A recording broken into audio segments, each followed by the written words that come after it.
What's going on, everybody? It's your favorite woodland creature. My name is Otto, and today we are talking about the 5 most awesome reasons you should own an R3.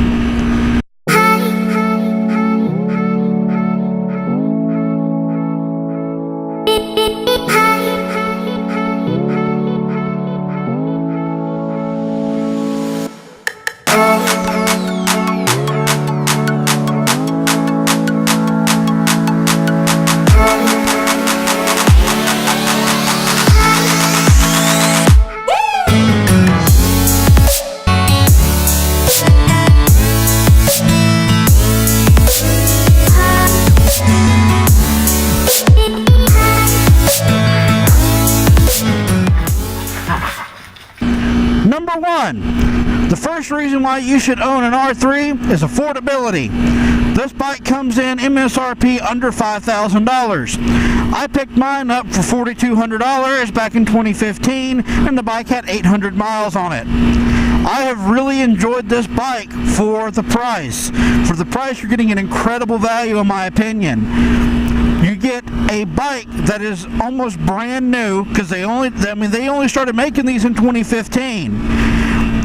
You have a fuel gauge, which is, if you're a new rider or even an experienced rider, that's freaking awesome. I love having a fuel gauge. I had a Harley Sportster and a Vulcan 500 before. Neither of them have fuel gauges, so it's an added addition that is most welcome. For the price, you get 100 miles an hour, maybe 110. You're not going to go fast on the bike, but the bike is cheap to maintain and operate. You can run off 87 octane. You do not have to buy premium for this bike, and the parts and maintenance on it is relatively inexpensive. Fairings can get a little pricey. They range anywhere between $250 all the way up to $800, depending on who makes it and what you want. Aftermarket parts are also fairly inexpensive. You can get clip-ons and levers and everything all for under $500, depending again on what you want. But these bikes have become very, very popular. So that's one of the reasons why there are so many aftermarket parts at an affordable price. Number 4, the ride.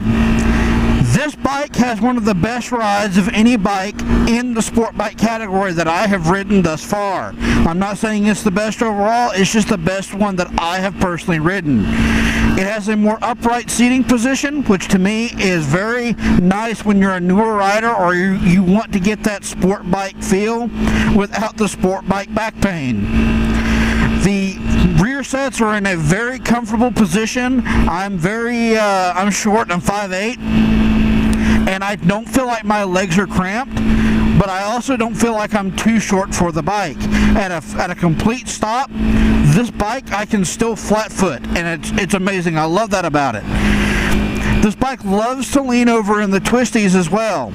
It loves to go fast, but it can't.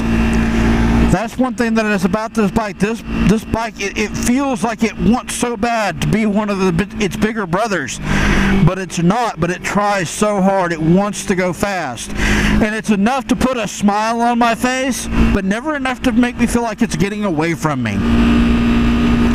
So in that respect, the ride on this bike is great. Number 3, the power band. As I mentioned before, this bike loves to go fast, but it can't. It has a very manageable power band all the way through the rev range. Now on the top end, it starts to lose a little bit of power in the higher gears, and it just can't do the same speeds that its bigger brothers can, which is fine. It was not made to. This bike is really great for around town and having enough power to do the highway, but it's most comfortable on back roads and twisties, and it's just an absolute blast to ride all the way through. You can get some really decent acceleration for a 300, and it's impressive for the size of the motor. Dog. Let me give you an example of the acceleration power.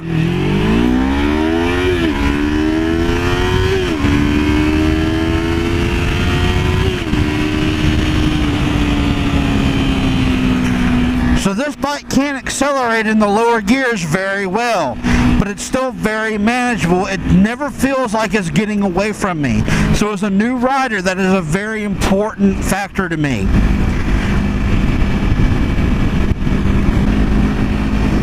This bike has more than enough power in the upper gears to ride on the highway. I'm 270 pounds. It rides me at 70 to 80 miles an hour just fine. Do not have a problem on the highway whatsoever. The only complaint I have is since the bike is under 500 pounds, it gets blown around quite a bit when you're behind a truck or there's a big crosswind. So that's something to consider if you're a smaller person. You may have to fight the wind a little bit. So, number 2. One of my favorite things about this bike is the styling. The styling on this bike is absolutely beautiful. In fact, that was one of the things that attracted me to this bike over a lot of the other bikes in the 300cc range. It just looks like a fast bike. It looks a lot faster than it should be. And I can't tell you how many times I've been at the gas station or at a grocery store or at a parking lot somewhere, and somebody who really doesn't know anything about bikes comes up and is like, man, how fast does that thing go? I bet that thing hauls ass. And they're almost a little disappointed when I tell them, no, it's only a 300, but it's still relatively quick for what it is. But overall, this bike just looks so awesome. It's got an aggressive look without the aggressive seating stance. And that's one thing I love, is me as being a bigger guy and short, stubby arms. I have a really hard time on, say, an R6 or a Panigale 959. I'm too leaned over because I got little short, stubby arms. With this bike, I don't have that problem, but I still have that sport bike aggressive super sport look.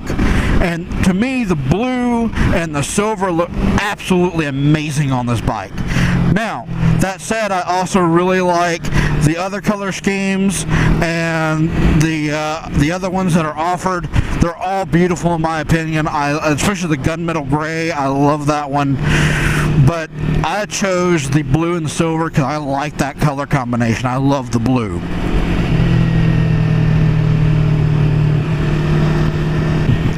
The number one reason why you should own an R3, especially if you are a new rider, it is a great way to get into sport bikes.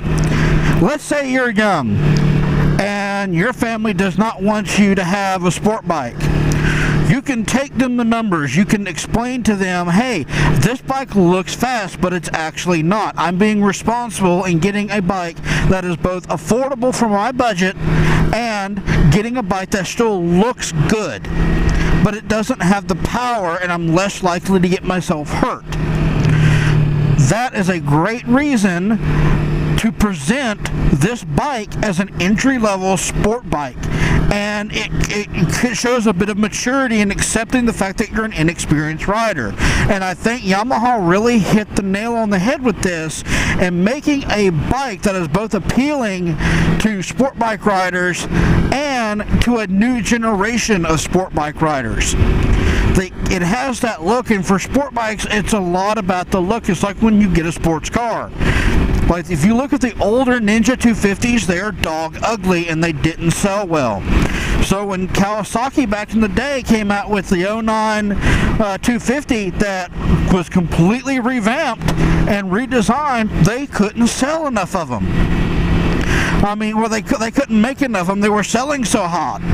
So when Yamaha saw that, like, hey, there's something here, and they built this bike to be an all-around great bike for that community. And you can take that same argument to, say, your significant other. If you're older, you have a wife that doesn't like the idea of you riding a 200-mile-an-hour bike or a 160-mile-an-hour bike, and you might be able to get away with a 300, but you still want to look good on the bike. You still want a bike that makes you turn around when you walk away from it. This is a good option, and I love this bike for that reason. So anyway, guys, that's my 5 reasons why you should own an R3. I hope y'all have a great week. I'm hoping to be able to put out some more videos. I've got some new ideas on things that I want to do. I'm just not quite there yet, but I'm hoping I can start getting out on a schedule and things be going good. So anyway, y'all have a good week.